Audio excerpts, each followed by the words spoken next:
भगवान हिरण्यकशिपु पधार रहे हैं।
आज के उत्सव का महानतम आकर्षण महारानी सिंगिका पधार रही हैं।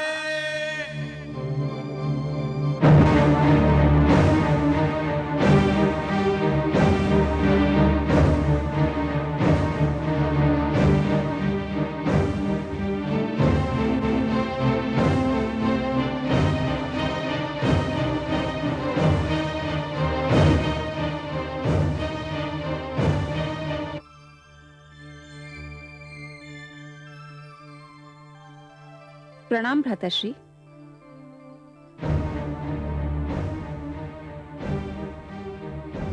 कहाँ है वो दुष्ट, मेरा बैरी, मेरा विरोधी? भाभी श्री को लेने गया है। वह इस उत्सव में आना ही नहीं चाहती थी, परंतु प्रहलाद चाहता है कि उसकी माता भी इस अनुपम दृश्य को देखे। अभी उन्हें लेकर आता ही होगा। सिंगिका, उसकी मृत्यु अत्यंत आवश्यक है, अत्यंत आवश्यक। इस बार वो बचना नहीं चाहिए। नहीं बचेगा भ्राताश्री। आज आप अग्नि की लपटों का अद्भुत खेल देखेंगे। वही अग्नि जो मेरे शरीर को छू भी ना पाएगी। देखते ही देखते उसकी लपलपाती जीभ प्रहलाद के शरीर को चाट जाएगी।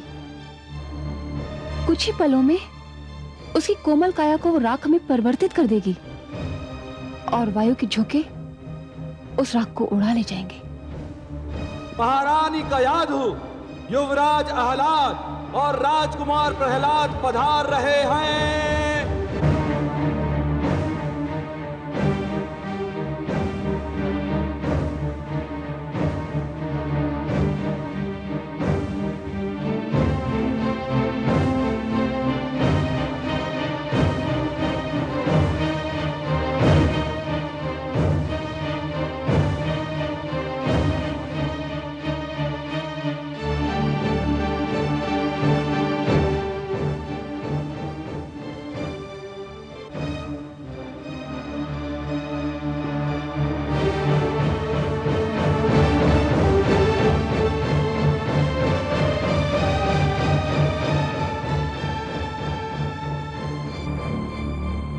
माते, मैं आपके चरण छूकर संसार के मातृत्व के चरण छू रहा हूँ। संसार की सारी माताएं पूज्य है।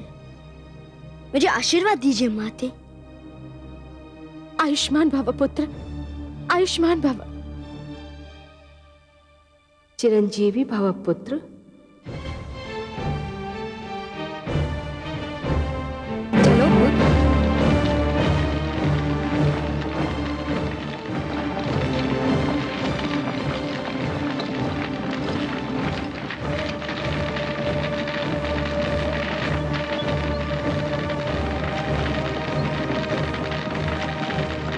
चलो पुत्र।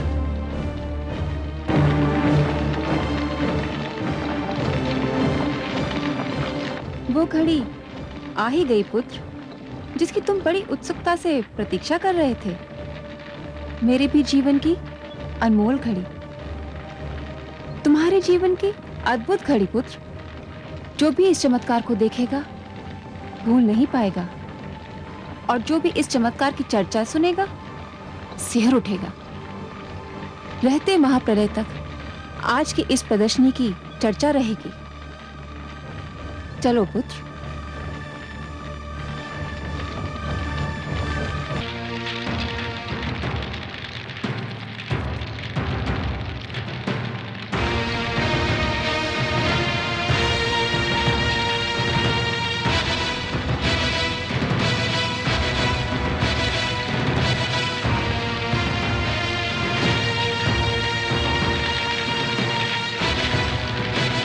ओम नमो भगवते वासुदेवाय। ओम नमो भगवते वासुदेवाय।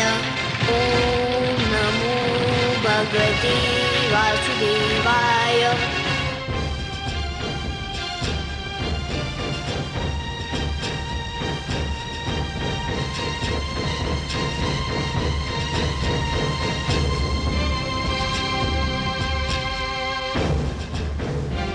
सर्वेश्वर, सर्वेश्वर,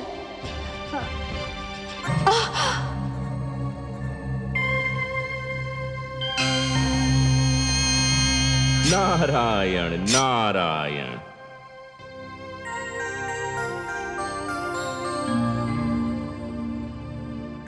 हे देवर्षि, पुत्र प्रहलाद अग्नि में प्रवेश करने जा रहा है। ये देखकर मैं आपके नारायण को सावधान करने गई तो वो स्वयं अग्नि में तप रहे हैं, मानो उनके शरीर से ज्वालाएं निकल रही हैं।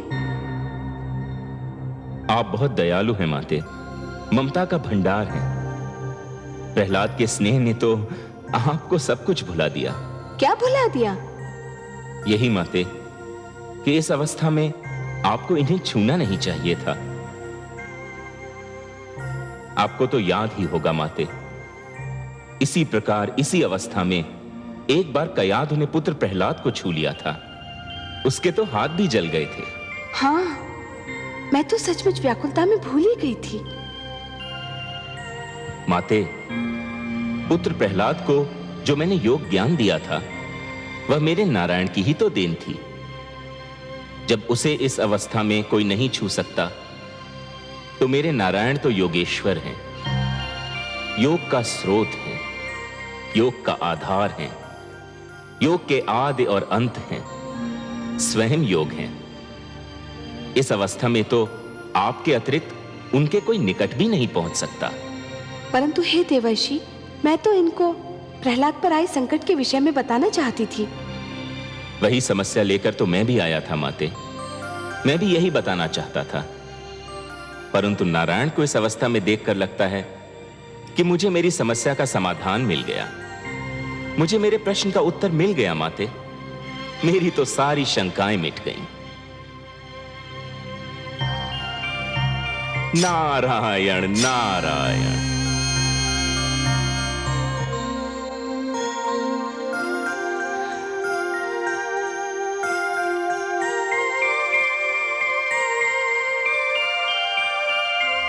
ओम नमो भगवते वासुदेवाय। ओम नमो भगवते वासुदेवाय। ओम नमो भगवते वासुदेवाय। पुत्र, तुम्हें भय तो नहीं लग रहा है? कैसा भय बुआ श्री? मुझे तो आनंद आ रहा है। जैसे जैसे लपटे मेरी ओर बढ़ रही है, मुझे विचित्र सी शीतलता का अनुभव हो रहा है। लग रहा है जैसे शीतल जल की लहरें मेरे शरीर को छू रही हो। ओम नमो भगवते वासुदेवाय। ओम नमो भगवते वासुदेवाय। ओम नमो भगवते वासुदेवाय। ओम नमो भगवते वासुदेवाय। ओम नमो भगवते वासुदेवाय। ओम नमो भगवते वासुदेवाय। ओम नमो भगवते वासुदेवाय। ओम नमो भगवते वासुदेवाय। नहीं, बचाओ! बचाओ! मैं जल रही हूँ, बचाओ मुझे! बचाओ!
सिंगिका, सिंगिका!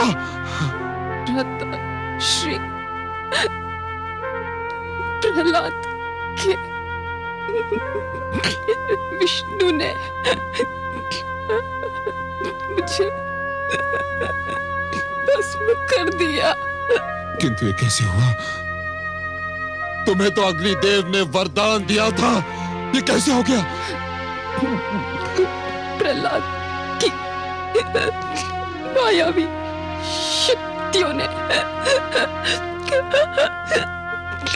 अग्निदेव के वरदान को मात दे दी। किसके मंत्र की शक्ति के आगे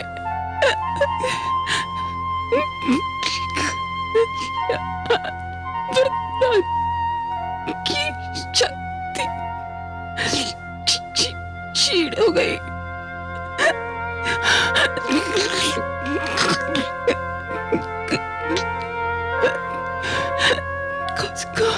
उसका जीवित नहीं छोड़िएगा, जीवित नहीं छोड़िएगा माताश्री। हमको भी मार डालेगा। नहीं, सिंगिका, सिंगिका! नहीं!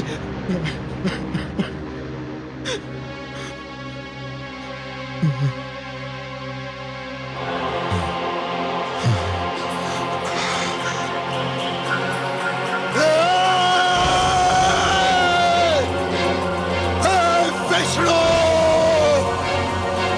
मेरे पैरी, तूने आज अपने पैर की शक्ति दिखा दी, किंतु अब तू मेरी शक्ति देखना। तूने मेरे भ्राताश्री हिरण्याक्ष का वध किया, मेरी बहन सिंगिका को जलाकर राख किया।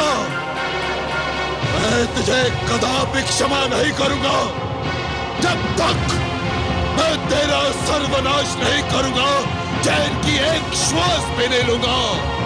अब तू मेरे क्रोध के प्रकोप से बच नहीं सकता। सुना तूने?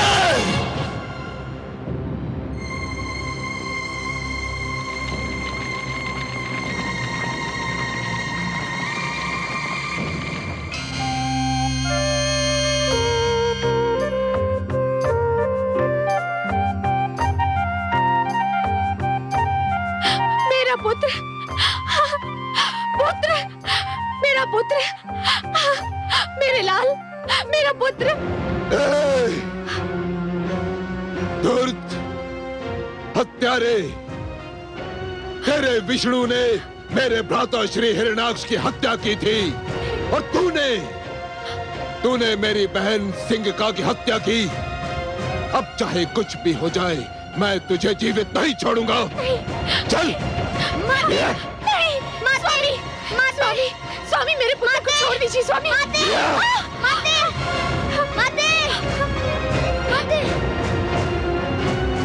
मेरा पुत्र, मेरा पुत्र।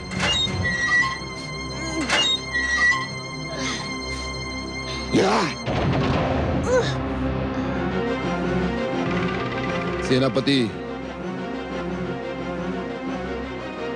यदि इसे किसी ने भी भोजन अथवा जल दिया तो उसका वध कर दिया जाएगा। इसे कुछ नहीं मिलना चाहिए। सूर्य की किरण तक इसके समीप नहीं पहुंचनी चाहिए। यह अंधकार में ही जिएगा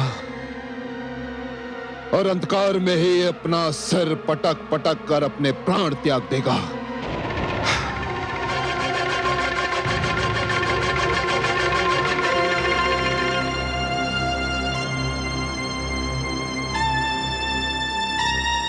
दुष्ट प्रहलाद ने तुम्हारी माता श्री, मेरी प्रियतमा, मेरी जीवन संगनी सिंगिका की हत्या कर दी। मेरा मन ये मानने को तैयार नहीं पिताश्री। क्यों? क्या तुमने अपनी आंखों से उन्हें विवशता से तड़प तड़प कर जलते और मरते नहीं देखा?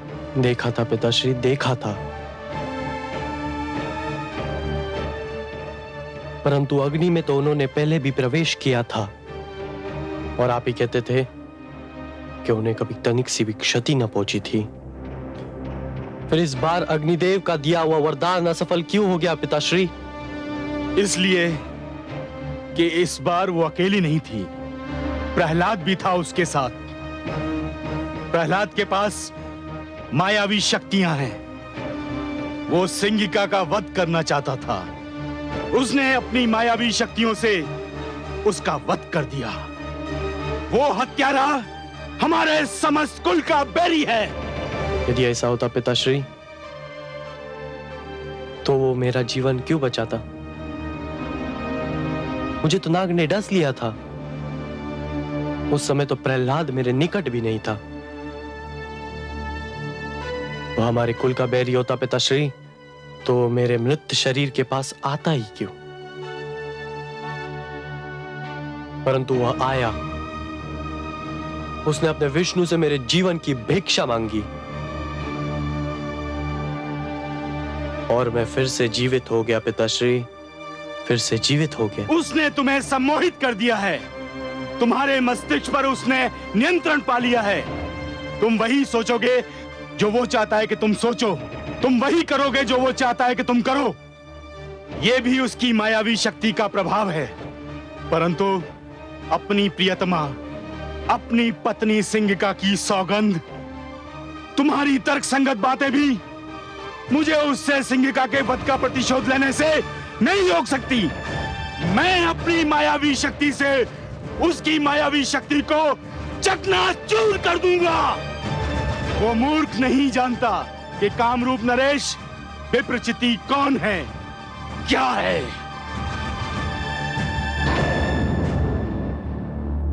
पिताश्री,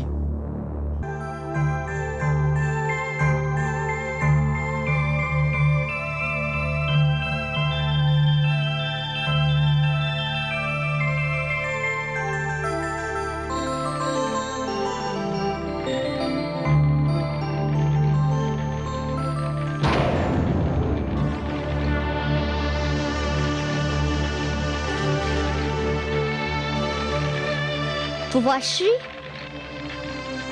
आप? प्रणाम। मुझे बुआश्री की मृत्यु का बहुत दुख है।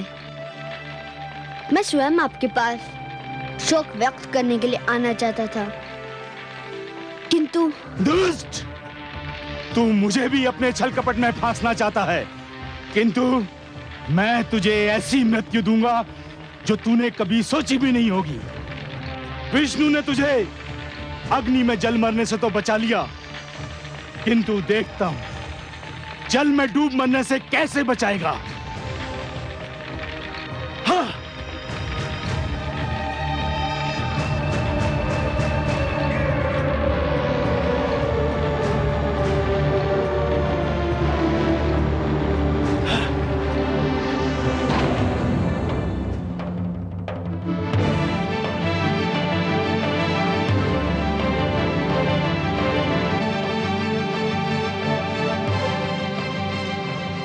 दुष्ट, तेरे तो नेत्र बंद हैं। तू तो अपना दुखद अंत देख भी नहीं पाएगा।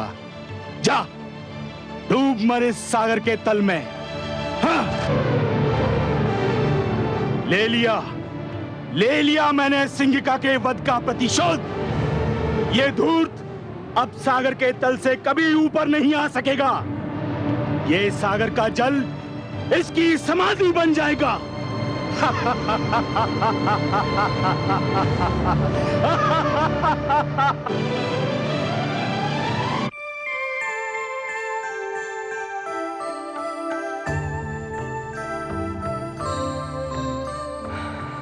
क्या हुआ कमल नयन? आपका पुत्र प्रहलाद ननिहाल की यात्रा पर निकला है महादेवी। ननिहाल की यात्रा? कहाँ? आप भूल गई महादेवी, इस बार आपने सागर पुत्री के रूप में जन्म लिया है, तो सागर आपके पिता हुए और उनका घर प्रहलाद का ननिहाल ही तो हुआ। विप्रचित्ती प्रहलाद को सागर में फेंकने निकला है। पिताश्री नहीं जानते कि प्रहलाद को मैंने अपना पुत्र माना है। कुछ अनर्थ ना हो जाए, उसकी रक्षा कीजिए प्रभु। जैसी आपकी इच्छा।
जाने कौन है ये सुंदर बालक,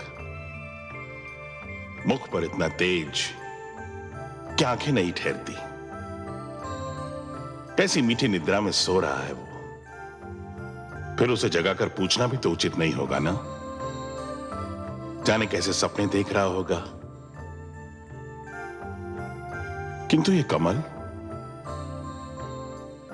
कमल हमसे कह रहा है कि निश्चित इस मनमोहक बालक का संबंध हमारे जामाता श्री हरि विष्णु और पुत्री लक्ष्मी के साथ है। कमल, जो हमारे जामाता के हाथ की शोभा भी है और पुत्री लक्ष्मी का आसन भी।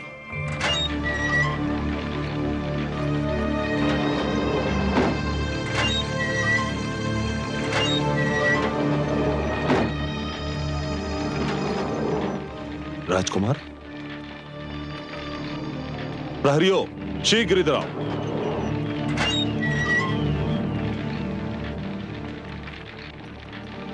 राजकुमार कहां गए?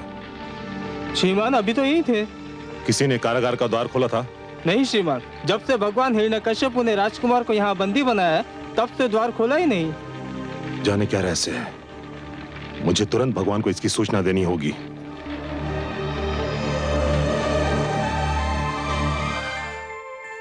हे जनार्दन, इस समय आपका कमल कहाँ है? महादेवी, आपने अपने पुत्र प्रहलाद की रक्षा किए जाने की इच्छा प्रकट की थी ना? मैंने अपने कमल को उसकी शैया बना दिया। आपका पुत्र चैन से सो रहा है। मेरा पुत्र सकुशल तो है ना?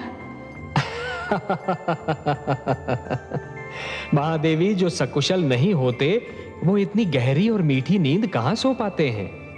ऐसी निश्चिंत निद्रा तो केवल उन्हीं के भाग्य में होती है जो स्वयं को पूर्ण रूप से ईश्वर को समर्पित करते हैं। आप घबराइए नहीं, आपका पुत्र सकुशल है।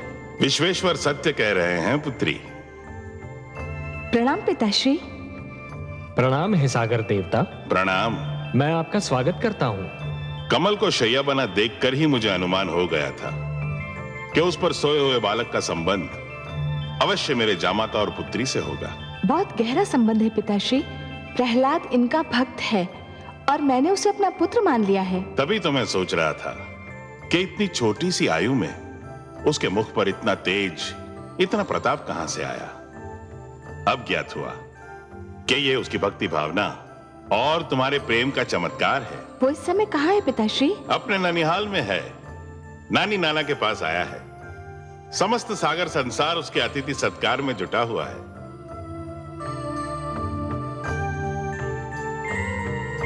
कहां लुप्त हो गया वो दुष्ट? कहां लुप्त हो गया? सिंगिका सत्य कहती थी कि उस धूर्त ने मायावी शक्तियां प्राप्त कर ली हैं और जिनका प्रयोग वो मेरे विरुद्ध करना चाहता है, भगवान हिरण्यकशिपु के विरुद्ध। जाओ, ढूंढो उसे, हर ओर ढूंढो, हर स्थान पर ढूंढो, और यदि वो मिल जाए तो उसे पकड़कर, जकड़कर, घसीटकर मेरे पास लाओ। नहीं तो ये जान लो कि यदि असफल हुए तो निर्जीव हो जाओगे। जाओ, ढूंढो उसे। नहीं सर्वशक्तिमान, ये बेचारे अब प्रहलाद को नहीं ढूंढ पाएंगे। क्यों नहीं ढूंढ पाएंगे? क्योंकि मैंने उसे सागर के गर्भ में फेंक दिया है और अब तक वो वहां से वो भूखी मछलियों के पेट में पहुंच चुका होगा। अर्थात कि तुम उसे कारागार से निकाल ले गए थे? हाँ, मैं ले गया था। उसने मेरी जीवन संगनी को जलाकर भस्म कर दिया था और मैंने उसे सागर के जल में डुबोकर मार दिया। हत्यारे, दुष्ट, तेरे हाथ मेरे पुत्र के रक्त से रंगे हुए हैं। तुमने हर जतन करके देख लिया। जब तुम मेरे पुत्र का कुछ नहीं बिगाड़ पाए तो तुमने कायरों की भांति उस पर उस समय वार किया जबकि वो सो रहा था। तुमने मेरे पुत्र की हत्या की है। मैं तुम्हें कभी क्षमा नहीं करूंगी। हत्यारे हो तुम, हत्यारे हो तुम लोग, हत्यारे हो।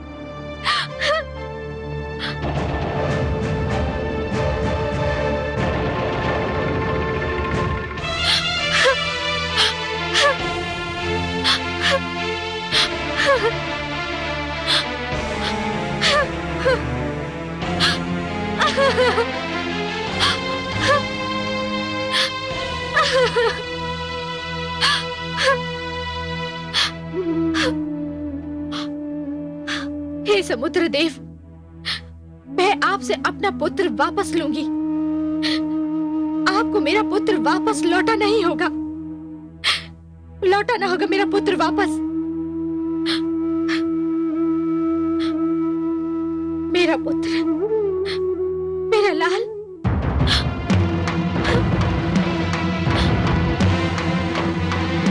मेरा पुत्र, मेरा लाल।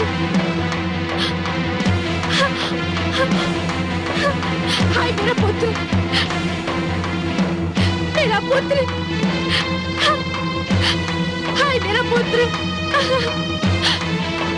मेरा पुत्र, मेरा लाल, हाय मेरा पुत्र, मेरे लाल, मेरा पुत्र। हे सागर देव, आप विशाल है, आपका हृदय विशाल है। संसार कहता है कि आप इतने उदार हैं कि आपको कुछ भी भेंट किया जाए तो आप उसका स्वीकार करके उसे लौटा देते हैं। हे सागर देव, दानवराज कामरूप नरेश विप्रचित्ती ने मेरे पुत्र प्रहलाद को बलि के रूप में आपकी गोद में फेंक दिया है। एक दुखियारी माँ की पुकार सुन लीजिए सागर देव। मेरे पुत्र प्रहलाद को आपकी गोद से निकालकर मेरी गोद में डाल दीजिए। एक माँ की गोद सुनी है सागर देव। एक माँ अपने पुत्र के जीवन की भीख मांग रही है। हे सागर देव, मुझे मेरा पुत्र लौटा दीजिए। मुझे मेरा पुत्र लौटा दीजिए। मुझे मेरा पुत्र लौटा दीजिए।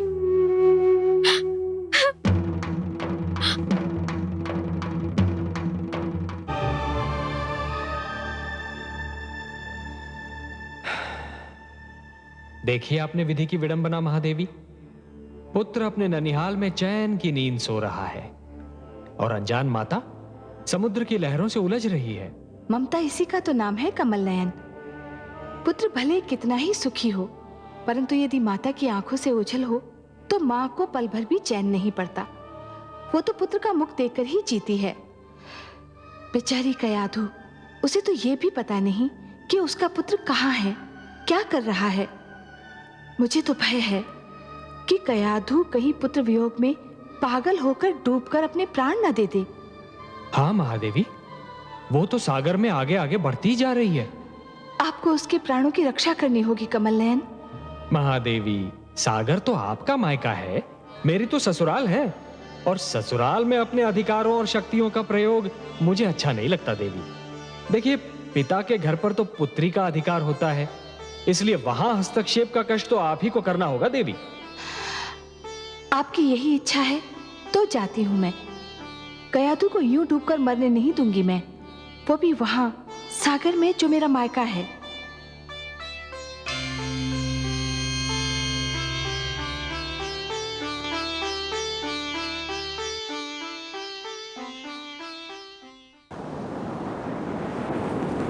हे सागर देव, एक माँ की पुकार सुन लीजिए।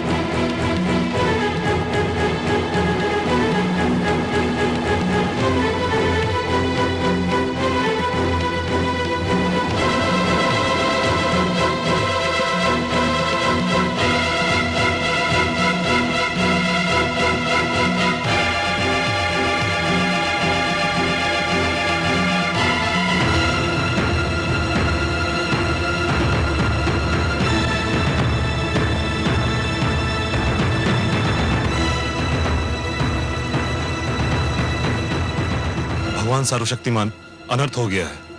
क्या हुआ? महारानी कयाधु राजभवन छोड़कर चली गई हैं। क्या? राजभवन छोड़कर चली गई? कहां चली गई? पुत्र वियोग में व्याकुल होकर वो सागर की ओर गई है, जहां कामरूप नरेश ने राजकुमार को डुबो दिया था। महाराज, महारानी कहीं जल समाधि ना ले लें। ये माता और पुत्र मिलकर मुझे पागल कर देंगे। पागल कर देंगे दोनों मिलकर। जाओ, रोको उन्हें। वो मेरे रोके नहीं रुकेंगी, केवल आप ही उन्हें रोक सकते हैं, और आपको उनको रोकना ही चाहिए, नहीं तो ये संसार क्या कहेगा महाराज। ठीक है, तुम मेरे साथ चलो और कुछ सैनिक भी ले लो।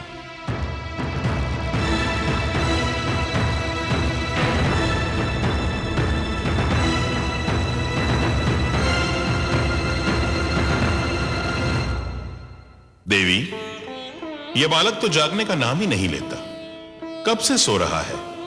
भला कब तक सोता रहेगा ये? बालपन की नींद है स्वामी, सो लेने दीजिए।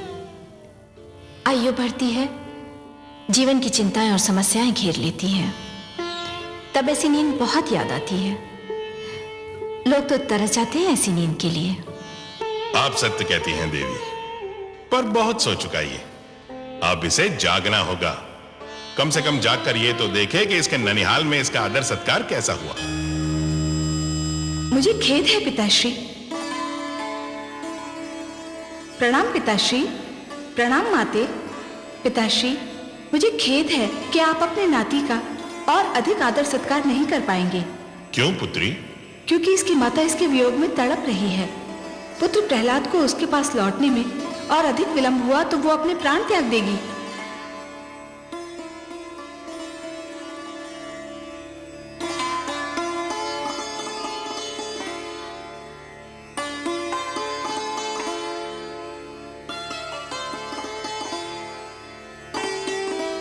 कितना मनमोहक है मेरा पुत्र।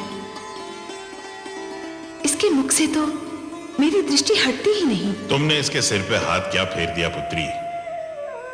इसके माथे पर समस्त सृष्टि का तेज निखर आया है, मानो प्रकाश का मुकुट पहन लिया हो।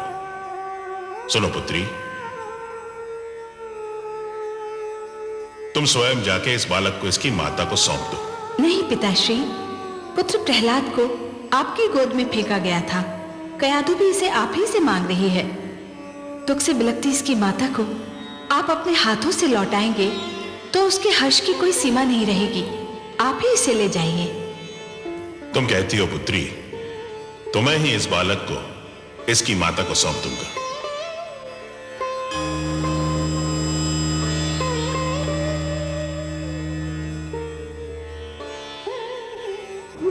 हे सागर देव, लगता है आपने अपनी सारी परंपरा को छोड़कर मेरे पुत्र की बलि स्वीकार कर ली है। मेरे लिए मेरे पुत्र के बिना जीवित रहना व्यर्थ है। आपको मेरी बलि भी स्वीकार करनी होगी। ठहरो पुत्री, तुम सत्य कहती थी, मैं भेंट नहीं स्वीकार करता। और फिर प्रहलाद तो मेरे दोहित्र समान है। लो, मैं तुम्हारा बेटा तुम्हें वापस लौटाता हूं। धन्य है आप धन्य है सागर देव। आपने मुझे मेरा पुत्र लौटाकर एक ममता की मारी माँ पर बड़ा उपकार किया है। मैं कैसे आपको धन्यवाद दूं? इसकी कोई आवश्यकता नहीं है पुत्री। एक माता को अपना पुत्र वापस लौटाना उस पर उपकार नहीं होता। यह तो हमारा धर्म है। हाँ, एक माता से उसका पुत्र छीन लेना अवश्य ये जघन्य अपराध है।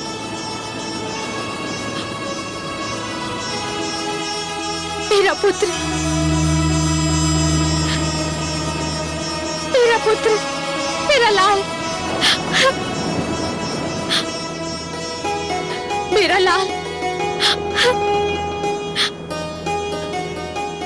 माते, आप यहाँ कैसे आई और मैं यहाँ कैसे आया? मैं तो कारागार में था ना। हाँ पुत्र, तुम्हारे दुष्ट फूफा विप्रचित्ति ने तुम्हें सागर तले फेंक दिया था। परंतु मैं तो बहुत मीठा सपना देख रहा था। मैंने स्वप्न में अपने एक नानाश्री को भी देखा। मैं उनके गोद में था। मैंने माता महादेवी लक्ष्मी को भी अपने पास देखा। कितनी अच्छी थी वो। उनके गोद में जाकर मुझे यूं लगा जैसे मैं स्वर्ग में आ गया हूँ। मेरा पुत्र,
महारानी। नहीं। प्रणाम पिताश्री। दुष्ट,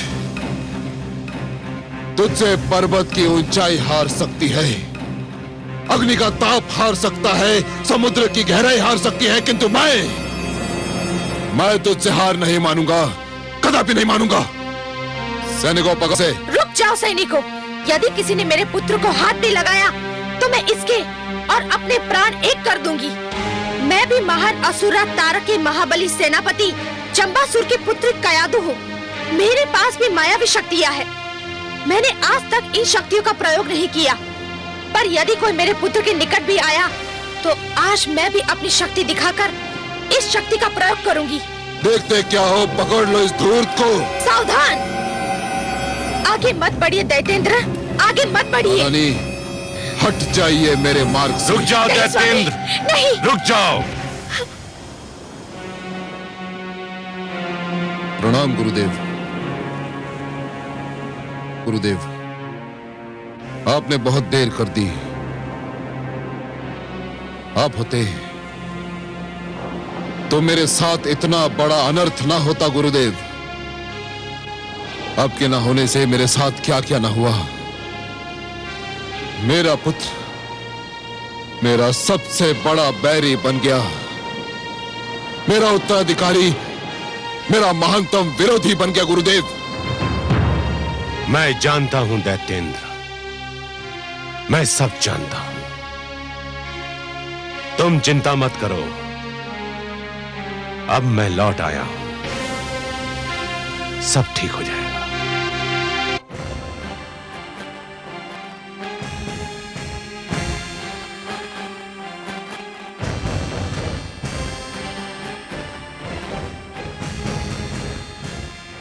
प्रणाम दैत्य गुरु। यशस्वी भव। प्रणाम भ्राताश्री। दुष्ट प्रहलाद का अंत हो गया भ्राताश्री, साथ ही आपकी चिंताओं और समस्याओं का भी अंत हो गया। ना तो दुष्ट प्रहलाद का अंत हुआ, ना ही मेरी चिंताओं और समस्याओं का।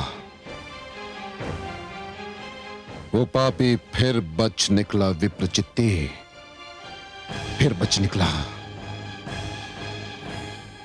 तुमने जिस सागर में उसे फेंका था उसमें मेरी उमंगें डूब गईं, मेरी इच्छाएं डूब गईं, मेरी सारी योजनाएं डूब गईं। बस नहीं डूबा तो वो दुष्ट प्रहलाद उतर गया और एक बार फिर मैं मुंह ताकता रह गया। मैं भगवान हिरण्यकशिपु। धैर्य से काम लो दैतेंद्र, इतना हताश होने की क्या आवश्यकता है। कैसे हताश ना हूं मैं गुरुदेव, कैसे हताश ना हूं। मैंने उस पर खड़क की बौछार करवाई, उसे ऊंचे पर्वत से नीचे फिकवाया, मैंने उसे विष दिलवाया, उसे अग्नि में जलवाया। और अब जब विप्रचित्ती ने उसे मारना चाहा,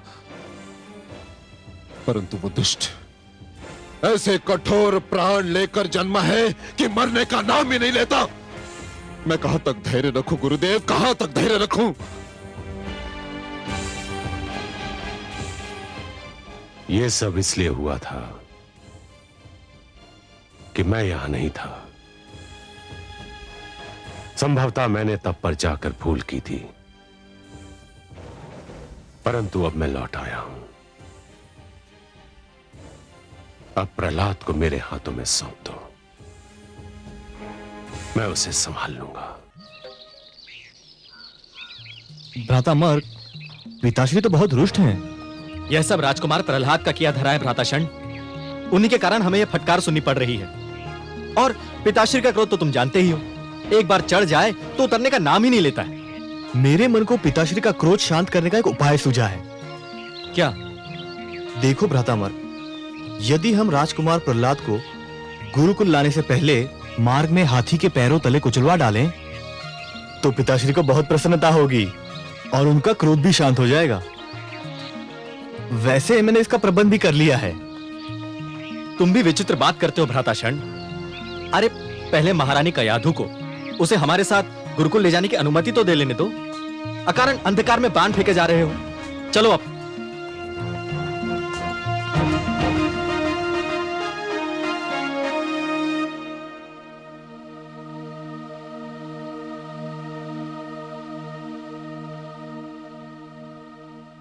महारानी की जय हो। असुरों के गुरुकुल से गुरुजन शरण और अमरकाप से मिलने आए हैं। षंड और अमर्क अब वे यहाँ किस लिए आए हैं? वे कहते हैं कि उनका आपसे मिलना आवश्यक है।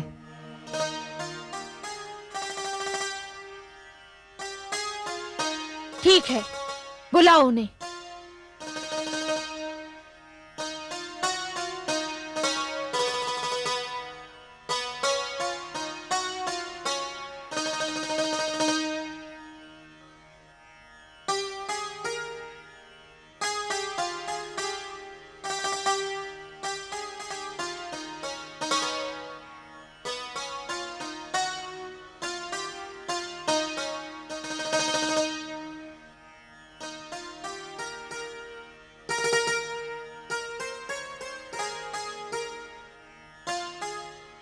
प्रणाम महारानी। राजमाता की जय हो। प्रणाम गुरुजन। कहिए, कैसे कष्ट किया? आप तो जानती हैं कि दैत्य गुरु शुक्राचार्य अपनी तपस्या से लौट आए हैं। हाँ, मैं मिल चुकी हूँ उनसे। पिताश्री की इच्छा है कि राजकुमार प्रहलाद की शिक्षा अधूरी न रहे। किस शिक्षा की बात कर रहे हैं आप? उस शिक्षा की जिस शिक्षा में मेरे पुत्र को कोई रुचि ही नहीं है। आपको तो अनुभव हो चुका है गुरुजन। तब बात और थी महारानी। राजकुमार प्रहलाद की शिक्षा का भार हमें सौंपा गया था और आपको तो ज्ञात है कि हम दोनों को उतना अनुभव नहीं था, परंतु अब पिताश्री शुक्राचार्य स्वयं लौट आए हैं। तो क्या हुआ? क्या अंतर आएगा उनके आने से? पिताश्री की शिक्षा देने का ढंग बहुत अनुपम है महारानी। वे स्वयं शिक्षा देंगे तो संभव है राजकुमार प्रहलाद कुछ संभल जाए और भगवान हिरण्यकश्यप का क्रोध भी कुछ कम हो जाए। राजकुमार की शिक्षा अधूरी रह गई और अधूरी शिक्षा अच्छी नहीं होती महारानी। मेरा मन तो नहीं करता, परंतु लगता है आप दोनों ने मेरी दुर्बलता पहचान ली है। मैं अपने पुत्र को पूर्णतया शिक्षित देखना चाहती हूँ। तो फिर देर काहे की? बुलाइए उन्हें। हम पिताश्री के आदेश पर उन्हें अपने साथ गुरुकुल ले जाने आए हैं। पर मेरे पुत्र की सुरक्षा का क्या होगा? वो पिताश्री की रक्षा में रहेंगे और फिर हम भी तो हैं। आप तो जानती हैं कि वे जब तक हमारे साथ गुरुकुल में थे हमने उन्हें कोई कष्ट नहीं होने दिया।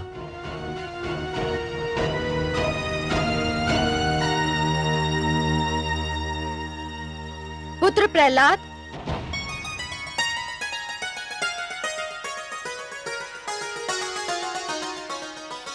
प्रणाम गुरुजन।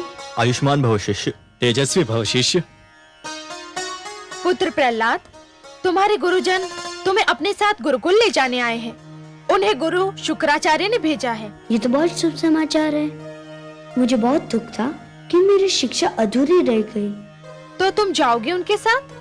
हाँ, अवश्य जाऊंगा। पुत्र, तुम्हें भय नहीं लगता? भय? किस बात से भय माते? शिक्षा से भय या गुरुकुल जाने से भय? जो शिक्षा और गुरुकुल से डरते हैं वे जीवन में कुछ नहीं कर पाते। परंतु पुत्र, तुम्हें कुछ हो गया तो? मुझे अब तक कुछ हुआ माते? आप चिंता ना करिए, मुझे कुछ नहीं होगा। मुझे जाने की अनुमति दीजिए।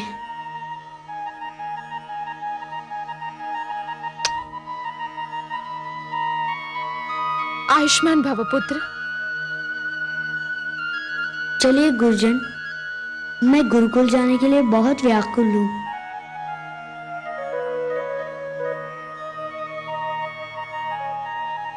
तुम्हारा आशीर्वाद है मेरे साथ। विश्वास करो, मुझे कुछ नहीं होगा।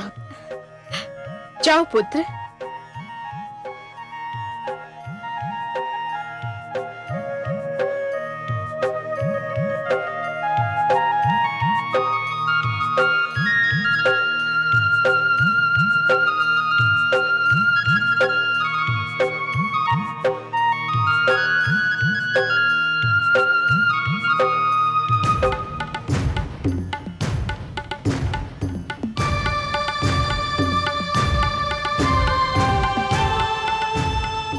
प्रणाम गुरुवर। क्या समाचार लाए हो सेनापति? शुभ समाचार है दैत्य गुरु। महारानी कयाधु ने राजकुमार प्रहलाद को गुरुकुल जाने की अनुमति दे दी है। राजकुमार गुरुजन षंड और अमर्क के साथ गुरुकुल की ओर प्रस्थान कर चुके हैं। शुभ समाचार, अत्यंत शुभ समाचार। मुझे भय था हिरण्यकश्यपु, कहीं महारानी कायाधु ममता की भावना के अधीन होकर प्रहलाद की राह ना रोक ले। पर दैत्येंद्र, यह तो आपके लिए अत्यंत शुभ समाचार है कि उन्होंने ऐसा नहीं किया। अब आप सब कुछ मेरे ऊपर छोड़ दीजिए। या तो मैं प्रहलाद को सीधी राह पर ले आऊंगा या सदा सदा के लिए आपकी राह से हटा दूंगा। मुझे शीघ्र से शीघ्र गुरुकुल पहुंचना चाहिए। मुझे विश्वास है जहां सब असफल हो गए वहां आप और केवल आप ही सफल हो सकते हैं गुरुदेव। किंतु गुरुदेव, मुझे तभी विश्वास होगा जब मैं उस दुष्ट प्रहलाद के मृत्यु का समाचार आपके मुख से सुनूंगा। मेरे गुरुकुल में जाने की देर है, समाचार आने में देर नहीं लगेगी।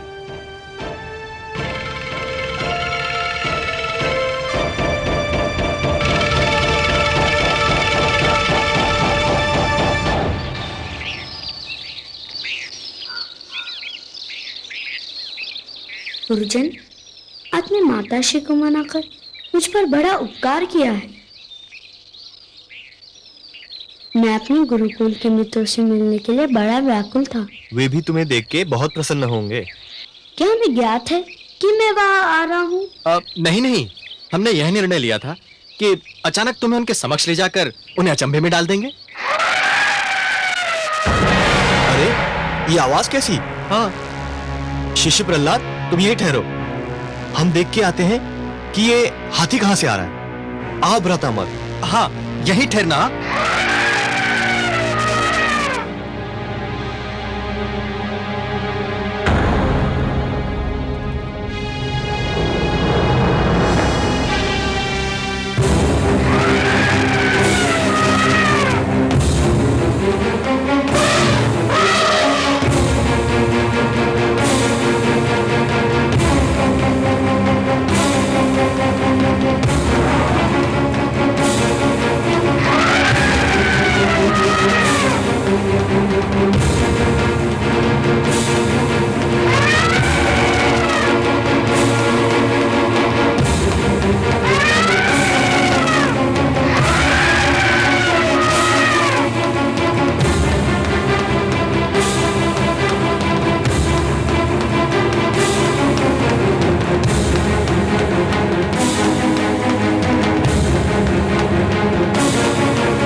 गुरुशान,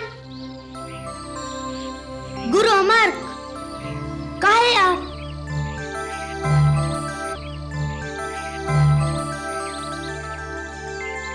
कहाँ चले गए थे आप दोनों?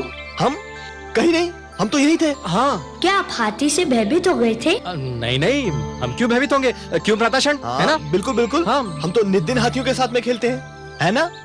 हाँ। परंतु गुरुजन, लगता है ये हाथी हमारे संग खेलने नहीं, कुछ और करने आया था। कुछ और? चलिए गुरुजन, गुरुकुल में हमारी प्रतीक्षा हो रही होगी। हाँ, चलो।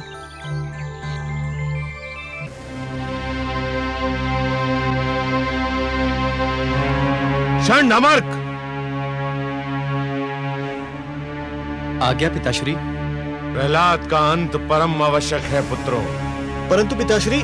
परंतु क्या? परंतु पिताश्री, राजकुमार प्रहलाद को मारने के सारे उपाय असफल हो चुके हैं। वो इसलिए कि अब तक के सारे उपाय अज्ञानी और बुद्धिहीन असुरों ने किए थे, मेरा उपाय कदापि असफल नहीं होगा। जाओ, कृत्या जन्म की क्रिया का शुभारंभ करो। सुना नहीं तुमने मेरा आदेश?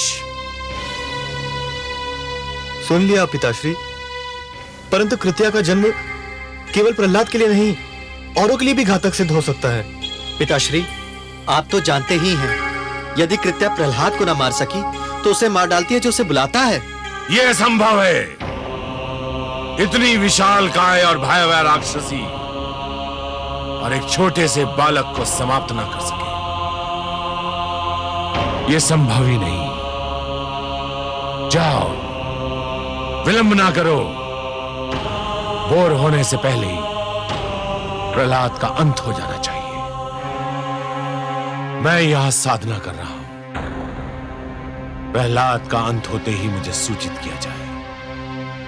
और स्मरण रहे, सूर्योदय से पहले यह कार्य हो जाना चाहिए।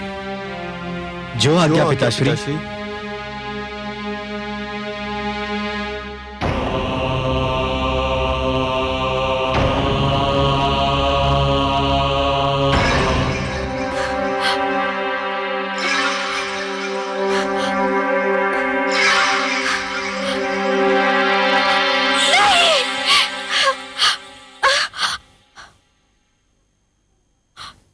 क्या हुआ महारानी?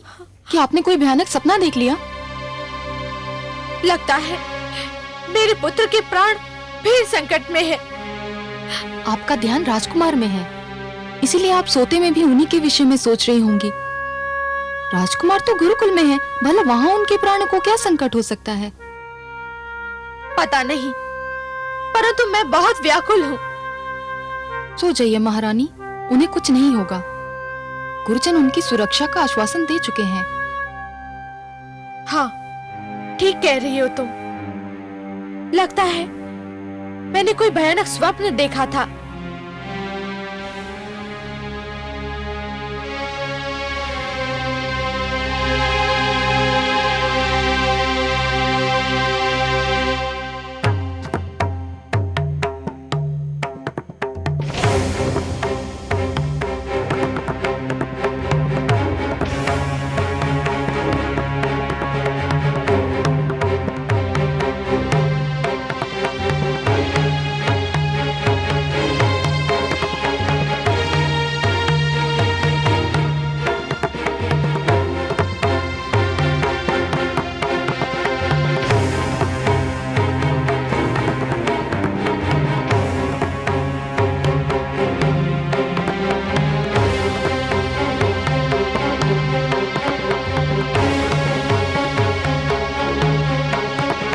शिष्यों, तेल लेके आओ। आओ, जल्दी आओ। आओ, शीघ्र आओ।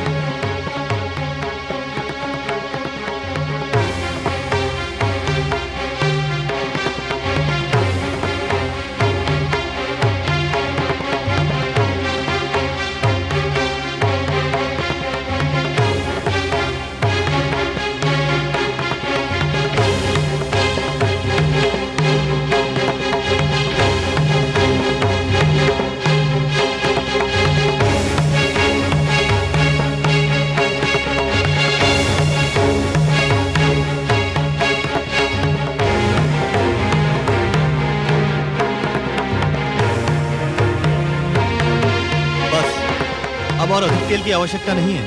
हाँ, शिष्यों, तुम दूर उधर जाकर खड़े रहो। जाओ जाओ।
है? एक अतिथि की प्रतीक्षा है, हम उसी के लिए भोजन बना रहे हैं। एक अतिथि के लिए इतना सारा भोजन? हाँ, बहुत विशाल काय है वह अतिथि, बहुत बड़ा पेट है उसका। उसका भोजन इसी तेल में तला जाएगा। जाओ शिष्य, तुम अपना स्थान ग्रहण करो।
कहाँ है मेरा भोजन?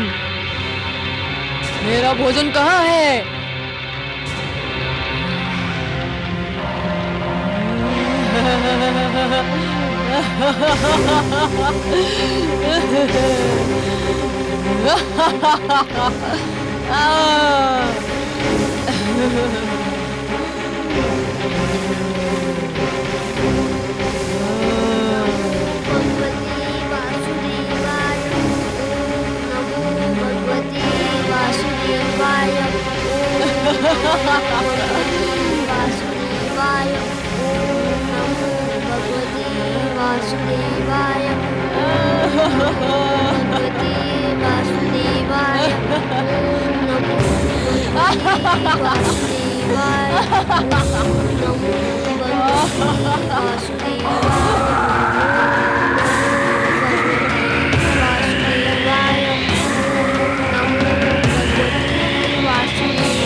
मुझे तुम्हारी बलि स्वीकार नहीं है।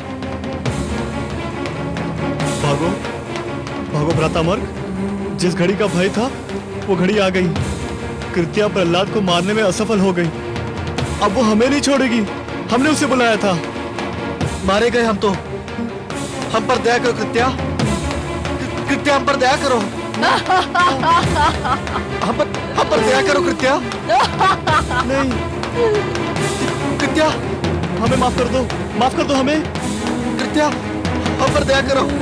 नहीं नहीं नहीं, कृत्या पर दया करो। हम पर दया करो कृत्या। कृत्या हमें छोड़ दो हमें। हम पर दया करो कृत्या।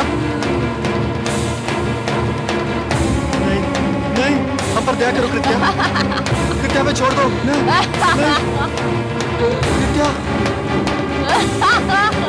कृत्या हम पर दया करो।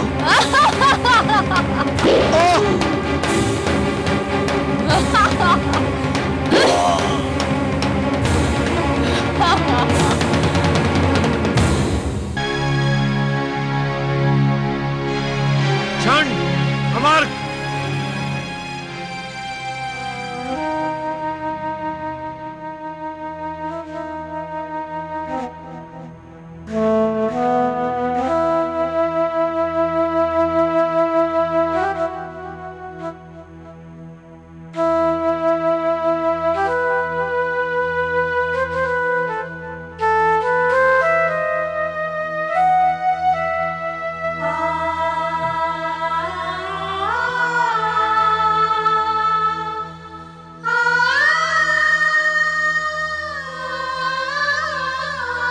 ये क्या हो गया मेरे पुत्र? ये क्या हो गया? मुझे अकेला छोड़कर इस दुख सागर में डुबोकर तुम कहां चले गए? हे मेरे होनहार पुत्रों, मैंने तुमसे क्या क्या आशाएं बांध रखी थी। तुम्हारे रूप में मैं शुक्र वंश का यश देखता था। तुम जीवित थे तो मुझे विश्वास था कि मेरा वंश जीवित रहेगा, फलेगा फूलेगा। मेरे कार्य को तुम आगे बढ़ाओगे। पर यह सब क्या हो गया? मुझे तनिक भी अनुमान नहीं था कि कृत्या के विषय में जो तुमने भय प्रकट किया था वो सत्य भी सिद्ध हो सकता है। मैं तुम दोनों को संजीवनी मंत्र से जीवित भी नहीं कर सकता। संजीवनी मंत्र तो केवल युद्ध में मारे गए, दुर्घटना में आहत और महारोग से ग्रसित को ही जीवित कर सकता है। तांत्रिक शक्तियों द्वारा मारे हुओं के लिए वे प्रभावहीन हैं। मैं विष्णु भक्तों का वंश मिटाना चाहता था, परंतु इस दुष्ट बालक ने मुझे कहीं का ना रखा। मेरी विद्या मेरे किसी काम ना आई। मेरी विद्या मेरे किसी काम ना आई।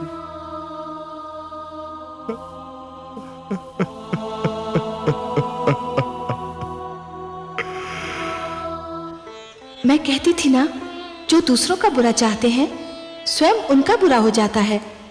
मेरे पुत्र को मारने चले थे दैत्य गुरु। एक क्षण को भी ये ध्यान नहीं आया कि वो भी किसी माँ का पुत्र है। अब अपने पुत्र मारे गए तो कैसा विलाप कर रहे हैं दैत्य गुरु।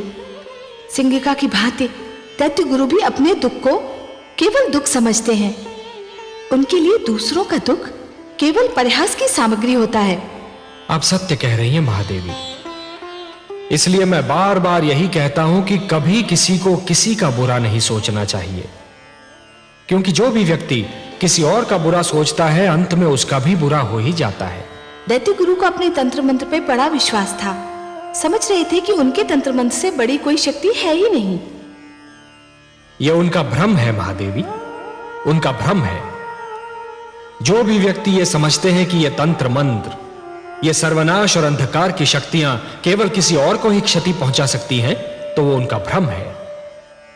सत्य तो यह है महादेवी कि जो ईश्वर के सच्चे भक्त होते हैं, जो स्वयं ईश्वर पर संपूर्ण विश्वास करते हैं, ये तंत्र मंत्र की शक्तियां उनका बाल भी नहीं बांका कर सकती।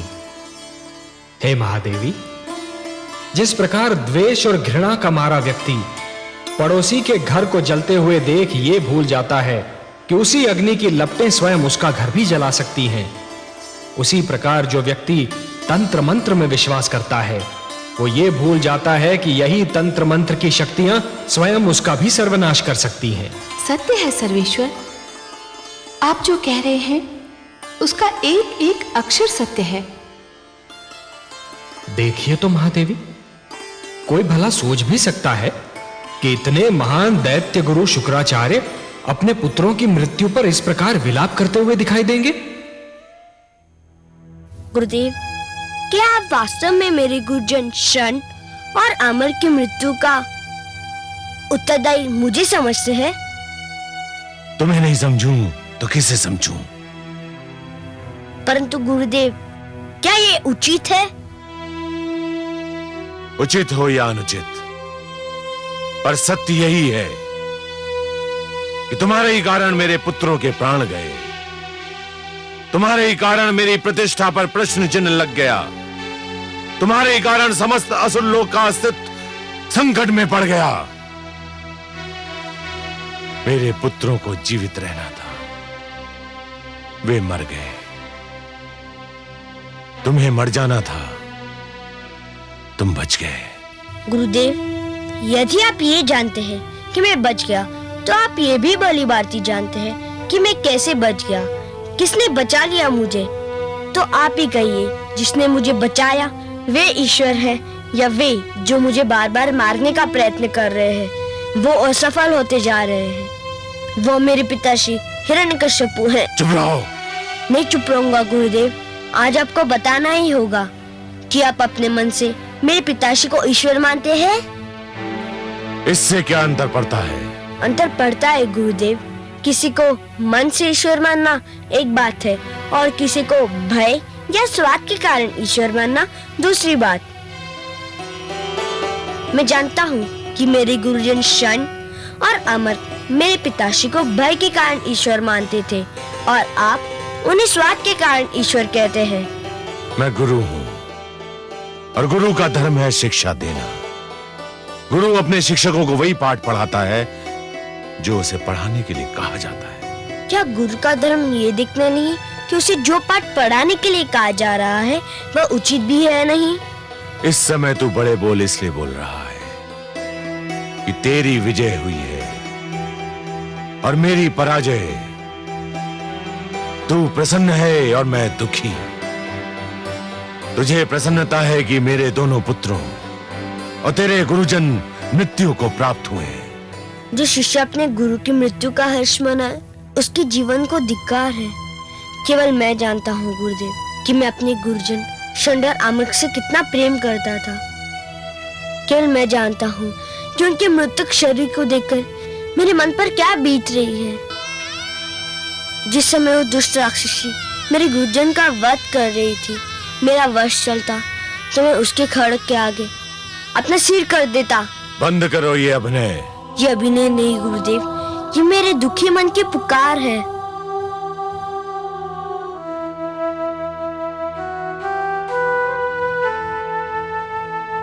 हे वासुदेव, हे पद्मनाभ, हे नीलकांत, हे विष्णु, यदि मेरी भक्ति में कोई खोट नहीं है, मेरी श्रद्धा में कोई मैल नहीं है, मेरी उपासना में कोई स्वार्थ नहीं है, मेरे गुरुजन को जीवन दान देकर मेरे माथे से ये कलंक मिटा दीजिए कि मैं अपने गुरुजन की मृत्यु का कारण हूँ।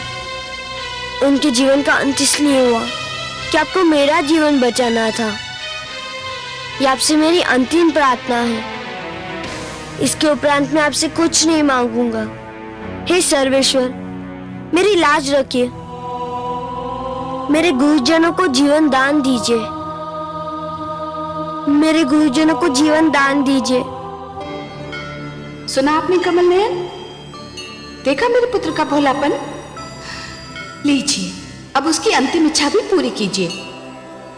बड़ा विचित्र है ये बालक भी। शत्रुओं के दुख पर भी यूं बिलख पड़ता है जैसे कि ये अपना दुख हो। महान है ये बालक महादेवी, महान है ये बालक। जब ये हंसता है तो सारा संसार इसके साथ हंसता है, पर जब ये रोता है तो अकेला ही रोता है। यदि रोने वाले के साथ कोई रो दे तो वो व्यक्ति श्रेष्ठ कहलाता है महादेवी, महान कहलाता है। दूसरों के दुख को अपना दुख तो केवल वही व्यक्ति समझ सकता है जिसका हृदय दर्पण की भांति स्वच्छ हो। पर ये कहने की आवश्यकता थी कि ये उसकी अंतिम इच्छा है और इसके उपरांत वो आपसे कभी कुछ नहीं मांगेगा? महादेवी, ये कहकर उसने स्वार्थी दैत्य गुरु शुक्राचार्य के सामने ये सिद्ध कर दिया है कि वो स्वयं कितना निस्वार्थी है, कभी अपने लिए कुछ नहीं मांगता, यदि हाथ पसारता भी है तो दूसरों के लिए। संभवतः आपका पुत्र भी ये समझता है कि मेरे भक्त मेरे वश में हैं, किंतु सत्य तो यह है महादेवी कि स्वयं मैं अपने भक्तों के वश में हूं। अपने प्रेम से, अपने विश्वास से, अपनी भक्ति से और अपनी श्रद्धा से मेरे सारे भक्त बार बार मुझे उनकी सहायता करने के लिए विवश करते रहे हैं और करते रहेंगे। और मुझे अपनी इस विवशता पर कितनी प्रसन्नता होती है, इसका मैं क्या वर्णन करूं महादेवी, इसका मैं क्या वर्णन करूं। मैं आपके इस पुत्र की प्रार्थना और मेरे इस भक्त की प्रार्थना को कैसे टाल सकता हूं महादेवी।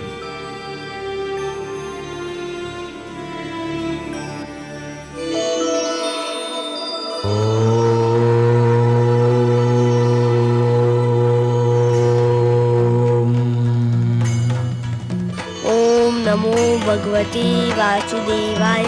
ओम नमो भगवते वासुदेवाय। ओम नमो भगवते वासुदेवाय।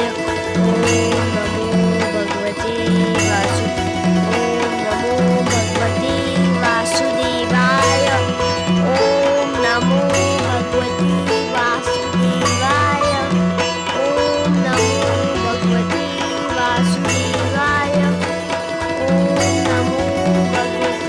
वासुदेवाय। ओम नमो भगवते वासुदेवाय।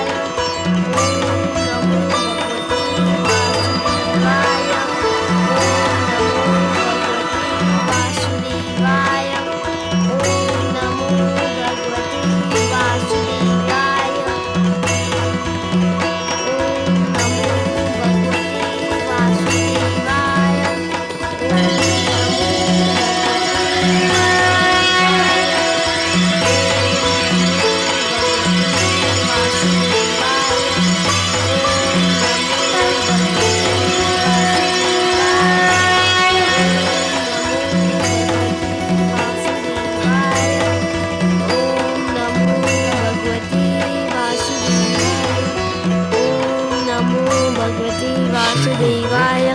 जीवित हो गए। ओम नमो भगवते वासुदेवाय। शरण। ओम नमो अमर्क। भगवते वासुदेवाय।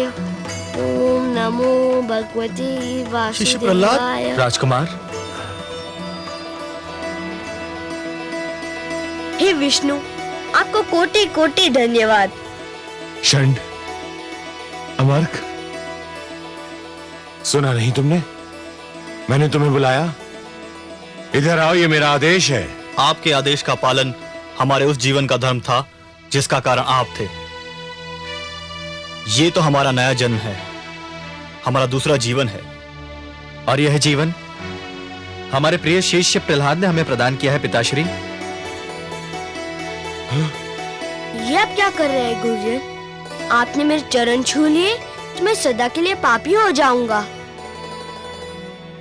हम तुम्हारा मार्गदर्शन चाहते हैं शिष्य, तुम्हारे पीछे चलना चाहते हैं शिष्य प्रहलाद।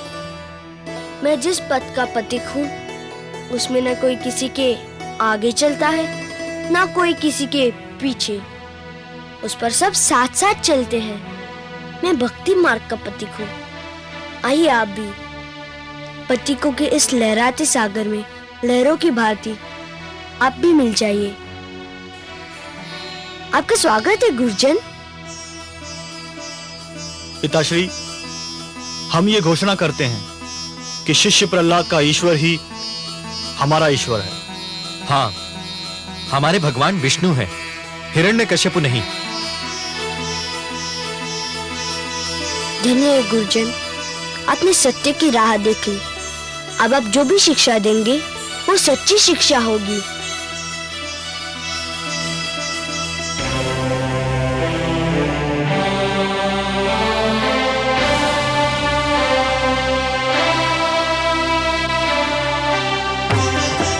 सावधान, कामरूप नरेश महाराज विप्रचित्ति और राजकुमार आह्लाद पधार रहे हैं।